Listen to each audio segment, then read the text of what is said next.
10店9虧，新手開店幾大關鍵錯。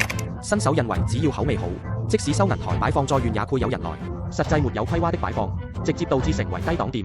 味道再好也不配在這請客吃飯，怎麼改上檔次說不貴？老手配做明檔，把吧台推向入口處，用來接近顧客，同時配再做一個櫥窗，搭配一個折疊窗，用來吸引人，更是打卡點。門頭不要平，而是向內推的，用來和左右店拉開差距。新手喜歡專砌廚房，導致空間顯小說不美觀。怎麼辦？老手把牆換成明檔，更聰明的配在側面加層板，節省空間旋能多容納。新手喜歡一邊擺放一排4人座，導致只有座位沒有氛圍，怎麼辦？狡猾的老手先把座椅換成不一樣的，座椅之間點綴6席，是隔斷旋是裝飾。牆角這個位置如果用4人座，就配覺得狹小。老手只需要改成卡座，加一個200塊不到的日落燈，就是溫馨的打卡鈎。就連柱子之間也只要做一個造型，然後擺放上邊櫃，不但是美觀的小料台，更是景觀。店鋪設計存在細節，希望你收藏好這些改造方法，以後開店做參考。